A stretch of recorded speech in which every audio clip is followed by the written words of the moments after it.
Hello, I'm Brian Zomak. I'm Jason Moldenhauer. We are doing the compare and contrast of jazz stars versus modern stars. You'll see Justin and Joel in the next part of the video for the feature. We're just doing the past, and our first person to start with is Bessie Smith, the Empress of the Blues. Although she was a famous blues singer, she was also a really famous jazz singer. Like many of today's artists, she was a self-made singer. She started out just singing on the streets of Chattanooga. When she was discovered, they put her on a traveling show. She went around and did a lot of singing until she was discovered by Columbia Records. When discovered by Columbia Records, she had eventually released over 160 songs.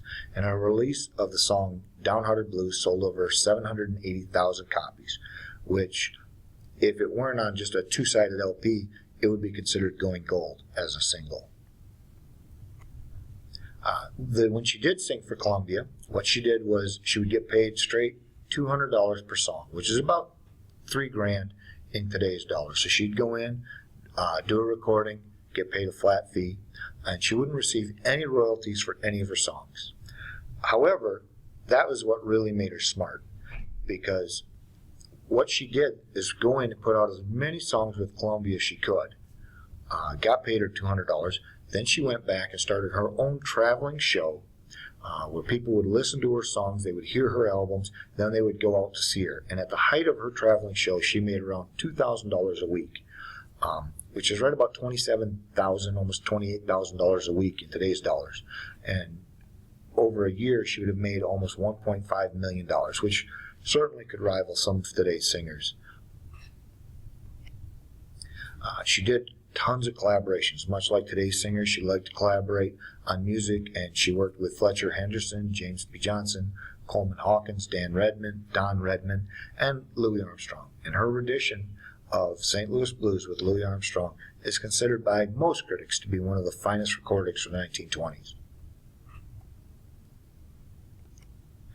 She did have a lot of problems along the way. The problems that she experienced were way different than what she experienced now.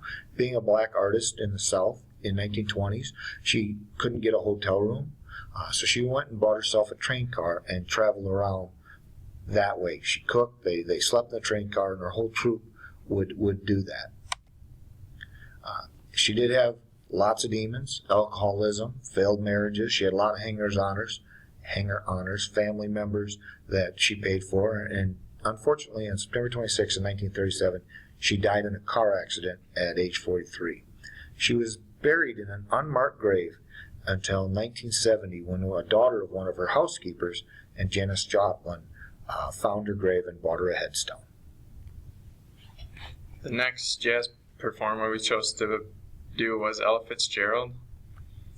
She also had difficult early years of her life, just like many of the modern artists today do. She worked as a runner for local gamblers, picking up their bets and dropping off money. When she was just 15 years old, her mother died, and she took it very hard. She dropped out of school and started living on the streets. But her desire to become an entertainer is what led her to success later on in her life.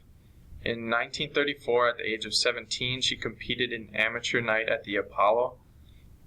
There she sang the song Hoagy Carmichael, the song Judy, and as an encore, she also sang The Object of My Affection, and she won the first prize of $25, which in today's dollars would be about $450. She also presented with the Tiny Bradshaw Band at the Harlem Opera House, where she caught Chick Webb's attention, and he hired Ella to travel with his band for $12.50 a week, which is about $224 in today's money. At age 21, she recorded A Tisket a Tasket, and this is the album that got her most recognition. She sold over 1 million copies. At age 41, Ella made history as the first African-American woman to win a Grammy Award, and she went on to win 13 Grammys and sell over 40 million albums. And she also collaborated with many jazz greats, and you can see those listed there.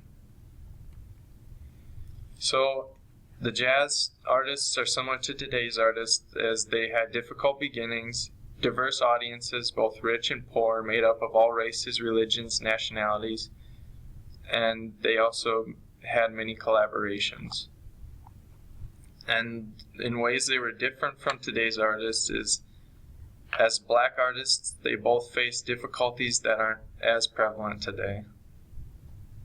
And now we have Joel and Justin's portion for today's artists.